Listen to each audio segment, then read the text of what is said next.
আসসালামু আলাইকুম নমস্কাৰ এইবাৰ 2025 চনত মেট্ৰিক পৰীক্ষাত পাছ কৰা সকলো ছাত্ৰ ছাত্ৰীৰ বাবে আজিৰ ভিডিঅ'টো আগবঢ়াইছোঁ মই মনোৱাৰ ছাৰ আৰু মোৰ এই চেনেল মাষ্টাৰ অফ গ্ৰামাৰ। যিসকল ছাত্ৰ ছাত্ৰীয়ে এইবাৰ মেট্ৰিক পৰীক্ষাত পাছ কৰিছে আৰু এতিয়া কোন কলেজ স্কুল নাইবা বিশ্ববিদ্যালয়ত এডমিশ্যন কৰিব, তেওঁলোকে কেনেকৈ অনলাইন যোগে এপ্লাই কৰিব, আপোনালোকে এডমিশ্যন কৰিব বিচৰা স্কুল কলেজ নাইবা বিশ্ববিদ্যালয়ত এডমিশ্যন কৰিব সেই বিষয়ে এই ভিডিঅ'টোত জনাবলৈ লৈছোঁ। ভিডিঅ'টো স্কিপ নকৰাকৈ সম্পূৰ্ণ ভিডিঅ'টো চাব আৰু এনেধৰণৰ ইনফৰমেশ্যন পাবলৈ মোৰ এই চেনেলটো ছাবস্ক্ৰাইব কৰি ৰাখিব। আজি 14 এপ্ৰিল আসাম হায়াৰ ছেকেণ্ডাৰী বোৰ্ডে জাৰি কৰিছে এখন নটিছ। তোমালোকে যদি এই নটিছখন ফলো নকৰে তেন্তে তোমালোকে বিভিন্ন ধৰণৰ এৱাৰ্ডৰ পৰা বঞ্চিত হ'ব পাৰে, যেনে আনন্দৰাম বৰুৱা এৱাৰ্ড, নিযুত মইনা আঁচনি আদি সুবিধাৰ পৰা তোমালোকে বঞ্চিত হ'ব পাৰে। গতিকে আজিৰ ভিডিঅ'টো বৰ প্ৰয়োজন হৈ পৰিছে। এনেধৰণৰ ইনফৰমেশ্যন পাবলৈ মোৰ এই চেনেলটো ছাবস্ক্ৰাইব কৰি ৰাখিব। মই এতিয়া নটিছখন পঢ়ি শুনাইছোঁ, চোৱা।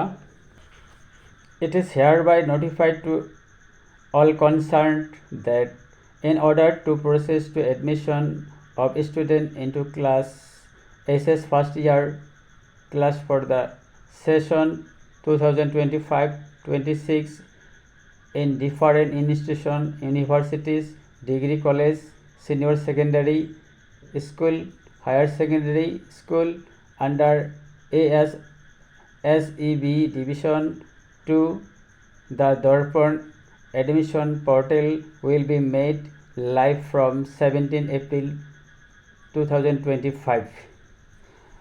ইয়াতে কোৱা হৈছে যিসকল ছাত্ৰ ছাত্ৰীয়ে মেট্ৰিক পাছ কৰিছে আৰু হায়াৰ ছেকেণ্ডেৰী ফাৰ্ষ্ট ইয়াৰত এডমিশ্যন কৰিব, তেওঁলোকে 17 এপ্ৰিলৰ ভিতৰত তেওঁলোকে অনলাইন যোগে ইয়াত ৱেবছাইটৰ নাম দিছে দৰ্পণ পৰ্টেল। এই ৱেবছাইটত গৈ তোমালোকে এডমিশ্যনৰ বাবে আবেদন কৰিব পাৰিব।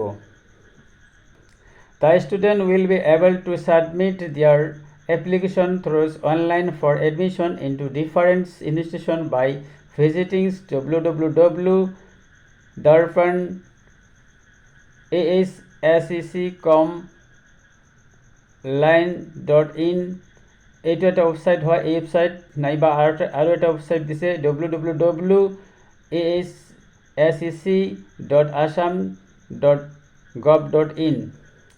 এই দুটা ছাইট তোমালোকে মোবাইলত চাৰ্চ কৰি গুগলত চাৰ্চ কৰি তোমালোকে নিজৰ এডমিশ্যনৰ বাবে নিজেই মোবাইলতে এপ্লাই কৰিব পাৰিবা। The concerned students and institutions are advised to go through the given guideline SOP important dates in details for compliance and smooth conduct of the admission process। আৰু তোমালোকে যিখন ইনষ্টিটিউটত যাবা সেইখনৰ নিয়ম নীতিবিলাক তোমালোকে মানি চলিব লাগিব, এইটো কথা হৈছে। ইয়াতে দেখা guidelines SOP for in students. ইয়াত নাম্বাৰ 1 দিছে an applicant has to submit application online through Darpan portal. এজন ছাত্ৰই দৰ্পণ পৰ্টেলত এপ্লাই কৰিব পাৰিবা। A student can apply a maximum of 5 number of application। এজন ছাত্ৰই 5টা স্কুল বা কলেজত এপ্লাই কৰিব পাৰিব। তাৰপিছতো দিছে টু এডিট প্ৰফাইল এ ষ্টুডেণ্টছ। এইটো নপঢ়ো, মই এনে অৰ্থটো কৈ দিছোঁ। এজন ছাত্ৰই যদি এপ্লাই কৰোঁতে কিবা ভুল কৰে তেনেহ'লে সেইটো এডিট কৰিব পাৰিব, অৰ্থাৎ সেইটো সংশোধন কৰিব পাৰিব। 4 নম্বৰটোৰ অৰ্থ হ'ল ছাত্ৰ ছাত্ৰীয়ে যি এপ্লাই কৰিছে সেই এপ্লাইটোত ছিলেকশ্যন হৈছে নে নহয় সেইটো তোমাৰ কলেজে তোমাক SMS-ৰ যোগেদি জনাব। 5 নম্বৰটোৰ অৰ্থ কৈছোঁ। 5 নম্বৰটোৰ অৰ্থ হ'ল তোমালোকে ছিলেকশ্যন হোৱাৰ পিছত তোমালোকে যিকোনো এখন কলেজ বা স্কুল সিলেক্ট কৰিবা। 6 নম্বৰটোৰ অৰ্থ হৈছে ছাত্ৰ ছাত্ৰীসকলে তোমালোকৰ যি সাবজেক্ট সিলেকশন কৰিছা বা যি স্ট্ৰীম সায়েন্স নে আৰ্টছ সেইটো লৈছা সেইটো তোমালোকে পিছত এইটো এডিট কৰি সংশোধন কৰি ল'ব পাৰিব। 7 নম্বৰটোৰ অৰ্থ কৈছোঁ। 7 নম্বৰটোৰ অৰ্থ হৈছে তোমালোকে যদি কোনোটো ইনস্টিটিউশন যদি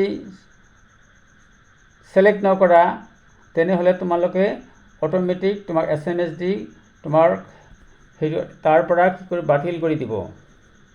9 নম্বৰটো বৰ ইম্পৰ্টেণ্ট। ইয়াৰ অৰ্থ হৈছে এজন ছাত্ৰই কোনো এটা স্কুল বা কলেজত এটা মোবাইল নম্বৰ দি সেইটো লগইন কৰিব পাৰে, সেইটো এপ্লাই কৰিব পাৰিব।